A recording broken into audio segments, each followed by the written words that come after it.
Hello viewers, welcome to Skillweb. Today we will learn how to create a list with bullet points in Google Sheet. So let's start the video.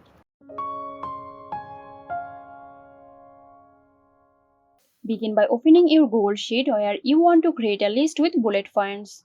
Now double click on the cell you want to edit, then simply press Alt K and type 7 on your numeric keypad. This will insert a bullet symbol into the cell.